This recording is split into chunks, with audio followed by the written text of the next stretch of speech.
I'm Doug from Global West. Thought I'd take a minute here to talk to you about these two upper control arms we have here. Now these happen to be for Impala 1959 through 64. This is for the rear. Now we built two different upper control arms back there.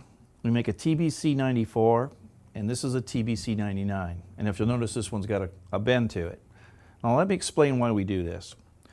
The TBC 94 is generally used with a stock differential.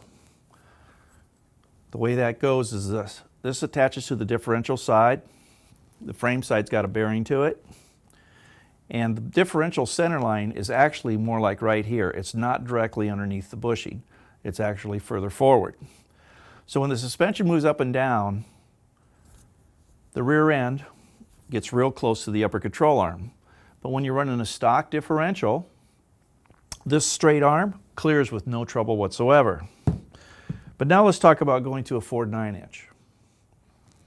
Well, a Ford 9-inch has a much larger axle tube. And so what happens is, if you try to run this straight upper arm on a Ford 9-inch with a larger diameter axle tube, it actually can come up and tag this upper control arm during suspension movement. So we can't run a straight upper arm with a Ford rear end. So that's why we build this. This is a TBC 99. Now if you notice, since this attaches to the differential, we've got all this area here for the Ford axle tube to come up and clear. And it's still adjustable. The way we adjust the pinion angle on the TBC 99, you've got a rod end here, you've got jam nuts. This, by the way, is a safety plate. So let's say you have a lot of horsepower, and let's say the rod end will try to break or something like that. Well, this safety plate keeps everything intact. It's right here, okay? Probably won't see that on too many control arms, okay? But basically, the pinion angle is adjusted by, we've got an arrangement in here, so where all you have to do is put a 9/16 wrench on here and rotate this, and this moves the rod end in or out for adjusting your pinion angle. Very nice little setup. And if you'll notice, there's a grease fitting here as well, and that grease fitting allows you to lube the internals in here so it doesn't bind up.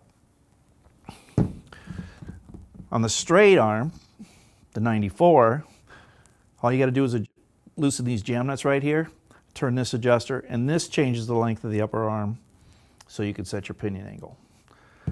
So for the 59 through 64 Impalas, we have two different setups that you could use depending on what differential you have for adjusting your pinion angle and giving you a performance application. Now here's one thing.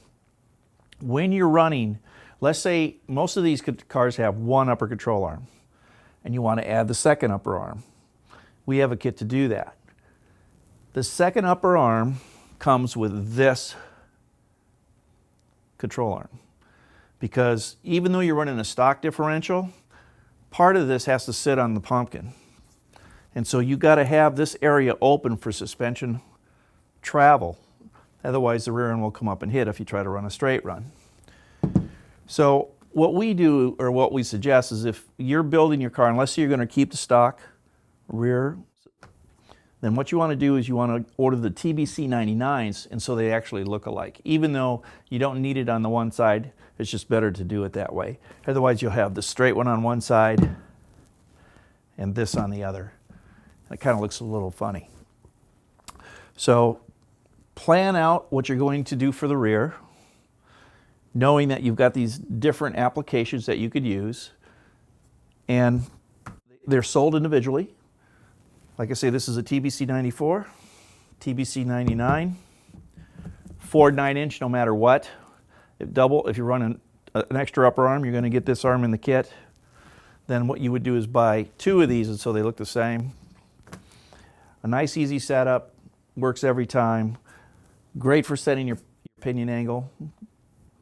And that's pretty much it.